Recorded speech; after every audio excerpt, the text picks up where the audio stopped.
আসসালামু আলাইকুম এভরিওয়ান। আজকে আপনাদের মাঝে আবার চলে আসলাম একটি লাঞ্চ মেনুর আইডিয়া ও রেসিপি নিয়ে। তো প্রতিদিনকার মতো আমি চুলায় প্রথমে বসিয়ে দিলাম ভাত, আর আমি ভাতটা বসিয়েছি গরম পানি দিয়ে। তো আমি প্রতিদিনই আপনাদেরকে যা বলি যে কারেন্টের চুলায় যদি আপনি রান্না করতে যান তাহলে সব কিছুতেই গরম পানি দিয়ে রান্না করার চেষ্টা করবেন, তাহলে রান্নাটা অনেক তাড়াতাড়ি হবে। তো এই যে এডিটের মাধ্যমে ভিডিওটা ফাস্ট করে দেওয়ার কারণে মাত্র 20 সেকেন্ডে আমার ভাতটা হয়ে গেছে। তবে এত তাড়াতাড়ি কিন্তু ভাতটা হয় না, আমার এখানে ভাতটা হতে প্রায় আধা ঘন্টা সময় লেগেছে। তো ভাত হয়ে যাওয়ার পর এখন চুলায় একটি ডাল রান্না করব। তার জন্য নিয়েছি ধুয়ে রাখা মুসুরের ডাল, রসুন, পেঁয়াজ কুচি, আরও নিয়েছি আদা রসুন বাটা, পেঁয়াজ কাঁচামরিচ বাটা, টমেটো বাটা, লবণ, হলুদের গুঁড়া, মরিচের গুঁড়া, ধনিয়ার গুঁড়া ও সামান্য একটু তেল। সবগুলো মশলা দেওয়ার পর এখন এগুলোকে হাতের সাহায্যে খুব ভালোভাবে মেখে নেব। মনে রাখবেন, এটাকে যত ভালোভাবে মাখাতে পারবেন ডালের টেস্ট ততই ভালো হবে। এক কথায় বলতে গেলে এই ডালের স্বাদ মাখানোতেই। তো সবগুলো উপকরণ খুব ভালোভাবে মাখানো হয়ে গেলে এখন এখানে দিয়ে দিব ফুটন্ত গরম পানি।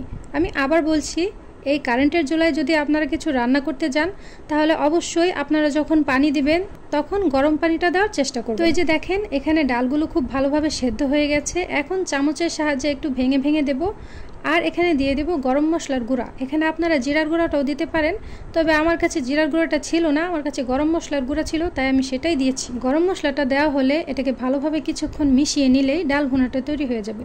আমার কাছে মনে হয় পৃথিবীর সবচেয়ে সহজ ডালের রেসিপি এটাই। তো যাই হোক, এখানে ডাল ভুনাটাও হয়ে গেছে। এখন বসিয়ে দেব আমার ঘরের জাতীয় মাছ বা যাই বলেন বাচ্চাদের মায়েদের সম্বল পাঙ্গাস মাছ ভুনা।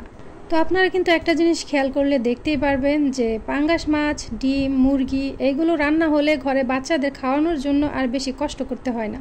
তো আমার ঘরেও কিন্তু সেম অবস্থা।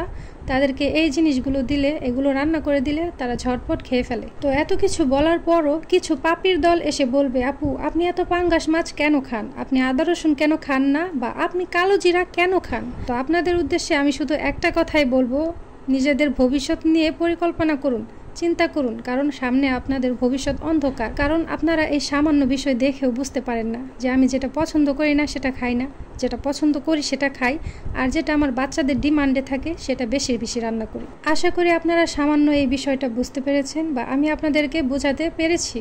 তো যাই হোক, আপনাদেরকে জ্ঞান দেওয়ার চক্করে আমি এখানে মাছ ভুনার রেসিপিটা বলতে ভুলে গেছি। তো যাই হোক, উপরে কিন্তু আমি রেসিপিটা লিখে দিয়েছি, আপনারা চাইলে সেটা দেখতে পারেন। তো এই যে এখানে আমাদের লোভনীয় মাছ ভুনাটা তৈরি, পাঙ্গাস মাছ ভুনাটা তৈরি। যেহেতু ভিডিওটা অনেকদিন আগে, তবে এডিট করতে করতে এখন এই মাছ ভুনার কালারটা দেখে আমার আবার ক্ষুধা লেগে গেছে। তো যাই হোক, ক্ষুধা লাগলেও আর উপায় নাই। এখন চলে যাই নেক্সট রেসিপিতে। এখানে নিয়েছি ডাল বাটা, আদা রসুন, পেঁয়াজ কাঁচামরিচ বাটা, পেঁয়াজ কুচি, লবণ, হলুদের গুঁড়া, মরিচের গুঁড়া, ধনিয়ার গুঁড়া ও গরম মশলার গুঁড়া। সবগুলো উপকরণ নিজের সর্বোচ্চ শক্তি দিয়ে খুব ভালোভাবে মেখে নেব।